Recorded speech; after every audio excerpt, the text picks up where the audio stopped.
Being in a self-defense incident is probably the most traumatic thing that can happen to a person. Likewise, if somebody has been injured in a defensive gun use or a DGU or any other kind of accident, they need immediate care. And if your mind isn't prepared, you can freeze, delaying crucial seconds that can mean life or death. So we encourage people to get as much training as they can, but strategic operations does something a little different with their hyper realistic training. And we're going to talk to Wyatt Sabo about that next. But first, wanted to remind you that this segment is sponsored by our friends at Cargo, Cases and Rugged Gear Outfitters in El Cajon. Go to cargostores.com or visit them at 423 Broadway in El Cajon. If you need to protect your gear while you're on the go, look no further. Cargo has the perfect case for you. So if you need it protected, if you want it customized, Cargo is the place to go. Use code GOR to get 10% off their website or mention Gun Owners Radio or San Diego County Gun Owners at their store, and you'll get 10% off there. If you're a manufacturer, they do customized branded cases for business too, so check them out. Wonderful shop, wonderful store, great supporters. Check out Cargo. Go to their shop or check out their website today. Wyatt, how you doing, man? Good morning. How are you? Good morning. Great, doing well. So, strategic operations, you guys have a heck of a program, a very hyper-realistic program to teach first aid from basic to advanced, right? You tell us a little bit about that. Yeah, so we're a NAEMT training center. We're a California Post presenter. We offer a wide variety of different medical training classes. We start at the basic 2-hour stop the bleed class where you learn about tourniquets and wound packing and calling for help. And then we have 1-day courses for law enforcement and innocent bystanders and first responders, security guards. It's called our TECC LEO class, Tactical Emergency Casualty Care for law enforcement officers. That's a 1-day course. That's post approved. And approved by can anybody take that class, or do you have to be law enforcement? Anybody can take that class. If you do have EMT or above, you'll get 8 hours of CEs. If you're a law enforcement, you'll get 9 credit CPTs from California Post, and anybody can take that. We also have a 2-day TECC provider course, and that course is geared for like EMTs, firefighters, tactical medics. Anyone else can take that course as well. That's a 16-hour 2-day course, and that's open enrollment. We also have a 5-day SWAT medic course that we run twice a year, and that's approved by Post and NAEMT. That's a 40-hour course. And we have a whole different types of custom courses that we can run for different customers and clients. That's awesome. Now, what do you think the advantage of a civilian, especially? I mean, law enforcement, it's real obvious, why they would need, this level of first aid. But what do you see as far as civilians? What kind of civilians normally take this kind of class? So we have range safety officers, executive protection, lifeguards, nurses, security guards at hospitals and schools, school resource officers, people who work at gun ranges, people that work at festivals or at Petco Park, any large venue where you want to make a difference and you could help someone that gets injured, because trauma can happen anywhere. It's not always going to be a gunshot, right? It could be a car accident, natural disaster, a kitchen accident, a car accident. It could be, a stabbing. It's not always going to be a gunshot that causes trauma. And the most important thing is stopping bleeding. So we can teach anybody all the different techniques and interventions to, control hemorrhage. If you were going to recommend like a pipeline of classes that you guys offer, what would be kind of the first step for somebody who has absolutely no medical experience, and then like the order of classes that somebody would want to take to get comfortable and confident? Great question. So the first step would be taking that 1-day course that we have, the TECC LEO. They will learn 7 interventions and skills during that course. And it could be the March assessment. That's a patient assessment. They could learn tourniquets, wound packing, bandaging, how to properly do lifts, drags, and carries to move a patient, calling for help, doing a basic airway assessment. So you don't have to have any medical background, but that would be the step one, taking that 1 day class. Awesome. And So that then, sounds like it covers like stop the bleed and maybe yeah, CPR, other things like that. yeah, it's Awesome. it's definitely designating between if it's dangerous, is there a threat? Is it a hot zone or a warm zone? And then once the threat's been taken care of, then we could go into patient care and taking care of patients and controlling hemorrhage, calling for help, doing assessments. What do you think's the most what's the biggest or most common mistake that untrained folks do when there's an emergency situation? So the biggest mistake with tourniquets is putting the tourniquet on too loosely before they start to tighten the windlass. That's the most common tourniquet mistake nationwide. So it's about learning the anatomy, putting the tourniquet on high and tight, making sure that it's snug above the injury.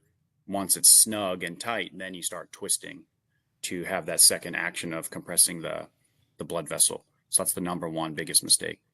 And the Another process mistake is before we go on to the second one regarding tourniquets, the process and procedure, the way people have been taught to use tourniquets has changed drastically in the past 35 years. I learned how to put on tourniquets in the late 80s, and the instruction then was only use a tourniquet if you know that person is going to lose their limb.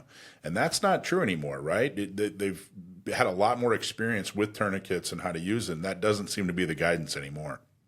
yeah, now after lots of studies, lots of conflicts with, Iraq, Afghanistan, a lot of money going into research and improving techniques and the March assessment. So the number one most important thing is stopping bleeding, because average adults have 5 to 6 liters of blood. So putting the tourniquet on is that first resort, not that last resort anymore. They changed that, quite some time ago, 20 years ago. People don't realize how quickly you can bleed out. It's, Yes. shocking the first time you watch a video or, you think about the actual quantity of blood you have and how little you have to lose to actually bleed out, how little time you have. So I think, yeah, stopping the bleeding is a great first step. You were going to mention a second mistake that you see people make. It's with the wound packing. So when you are packing a wound, getting the gauze directly on the active source of bleeding inside the injury or the void space, that's a huge mistake as well. So people they'll start packing the hole, but they're not actually going to where the blood vessel is, where the bleeding is coming from. That's a huge mistake as well with the wound packing. And it sounds like your classes. Do you think to take that first 1 day class that you mentioned? It sounds like it's more than just band-aids, but it gets fairly advanced. I don't know if maybe that's the right word exactly, but what would you tell somebody who really wants to learn true first aid? They really want to be able to save somebody in case of an emergency, but they're intimidated. How should someone be intimidated if they have no experience at all taking this class? So great question. This 1 day class is made the way they designed it. It's made for anybody can take it. So the first 4 hours are PowerPoints followed by skill stations. And then after lunch, we would practice doing these skills to make sure that the student's comfortable doing the skills on a mannequin or on our role players. And then after they're comfortable, then we go into the trauma lanes and we start actually putting the practice of the March assessment, the tourniquets, wound packing. And then when they're comfortable doing that, that's when we add the stress. So you want to have the knowledge first, practice the skills, make sure they're comfortable with the skills, and then we add the stress to it. Wow. No, what do you mean add this? What does that mean? How do you add stress to that situation? So it's called, we have this term called stress inoculation training. So this is when you are practicing medical training or simulation under a stressful environment in a safe training environment. And we can add in the role players that are screaming, the actual makeup and moulage, makeup effects, the sound, the gunshots, the blank rounds, Wow. speakers, smoke machines, pyrotechnics. So it's all in a safe training environment. So then when they practice and train under stressful conditions and they learn it, if they ever have a horrible situation that we're hoping never happens, if it does happen, then their brain recalls and remembers how to deal with the stress. Jeez, that's intense. Have you ever been out, Wyatt, out to dinner, just walking around or shopping or something like that, and had to use these skills, personally, like not on the job or anything like that? You just happen to be out with your family, your kids, or alone or something like that, and something comes up? The times that myself and other students and other cadre members have had to use it have definitely been, we've had a few people from October 1 in Vegas. We've had a few customers, car accidents, and we just had one recently with a customer 2 weeks ago. A gentleman fell off a Connex box, split his head open, and they had to do bleeding. So we've had another student that someone was choking on the beach on a barbecue, and they had to clear their airway. So there's been multiple cases of someone learning, using what they learned from one of our classes. I've had it. So a couple times I've had to use it. What about you, Dakota? Anything? Yeah, I was the first person on the scene of a rollover freeway accident, and it took over 15 minutes for EMS to show up. So that definitely put my skills to the test and made me want to take a lot more classes. That was like my first experience. But since then, I've seen 2 motorcycle accidents. One that happened where a motorcycle hit my car, but another one that happened where I was just the first one there.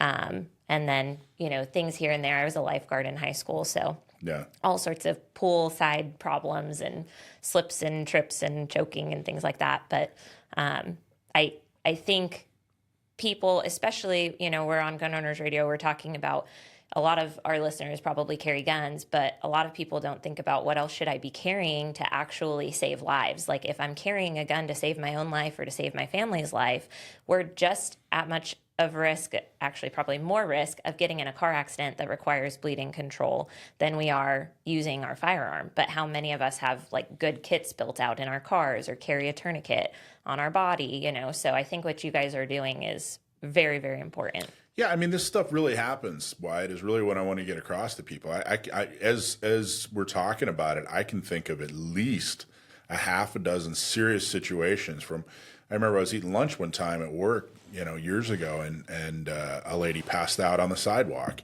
And I was the first person on the scene that knew what they were talking about. Fortunately, an actual professional medic just happened to be passing by, and I let him take over because he was clearly more experienced than I was. Car accidents, all this stuff happens. I think it's pretty tough to get through adulthood without being on the scene of some kind of emergency. And I got to tell you, if you don't know what you're doing, that's a pretty scary feeling, Yes, that first car accident I stumbled upon was probably the scariest 15 moments of my life to this day, because I had already called it in. The dispatcher had told me, we don't have anyone nearby. It'll be a little bit. And I was like, oh, dang, I'm the adult in the room. Like, I'm the person who's supposed to know things here. And then some other people came that didn't know anything. And so I was like, telling them what to do and stuff. But as soon as EMS got there, I've got to tell you, my whole body started shaking. I was cool, calm, and collected in the moment, doing what needed to be done. And as soon as the real adults got there, I was like, okay, I guess I'm shaky. I need to sit down for a second. But that's truly. That stress inoculation training sounds like it would have been helpful there.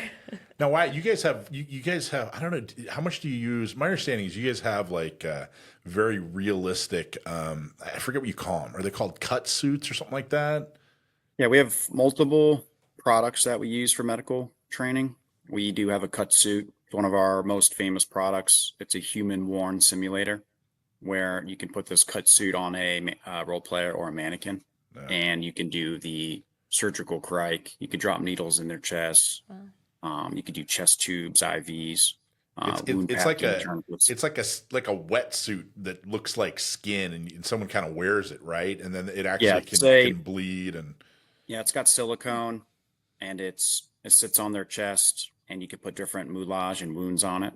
That's one of our products. We also have it's our CCRR. It's a Casualty Care Rescue Randy, which we did a collaboration with NASCO. NASCO makes that big heavy rescue Randy that they use for fire and police training. So we actually created this wetsuit that goes over top of a rescue Randy, and it has 4 different bleeds on it. So it has a neck bleed, arm, pelvic, and lower extremity as well. And then we have moulage kits that people can put on, that wearable moulage, so they can have burns, gunshot, penetrating trauma, a closed fracture, open fracture. What does that mean, moulage? I'm sitting here pretending like I know what that word means. I don't know what that word means. What do you Moulage is the process of putting on makeup or a wound. Okay. For so training. you dress it up to where it looks very realistic, bruises and cuts and whatever. Okay. Oh, that's awesome. So, all right, awesome. What else do you want people to know about your the classes that you guys offer and the type of training they can get? Yeah. So on our website, it's just Google strategic operations. And then there'll be a medical tab, and all of our medical classes are there, and our flyers and the dates, the prices, the location. And then there's a email at the bottom, and if they have any questions, they just send us an email and the whole team gets it. We get multiple phone calls and email inquiries all the time to fill up these classes. The classes are growing. I have a lot of more instructors over the years. There's not enough companies that truly provide great medical training. And you guys do an awesome job. Your crew and your facility are very awesome. Right in the middle of San Diego, you guys are you're off Ruffin in kind of the Claremont area, just behind the Studio Diner. So you don't even have to travel far. You're right in the heart of San Diego for everybody. Very, very accessible. So, okay, great. Wyatt, thank you so much for joining us. Appreciate all this information. Appreciate everything that you and your crew do. What's the website one more time? So it's Strategic Operations. Strategic Operations. Awesome. Thank you so much, Wyatt. Appreciate it. Thanks for joining us. Thank you. Thanks for having me. Thanks for having me again. I appreciate it. You guys take care. Hey, everybody. Thanks for watching. I'm Michael from Gun Owners Radio. If you liked what you saw, please don't forget to like, subscribe, share, and make a comment. Help us out. Go to gunownersradio.com. Thanks for watching.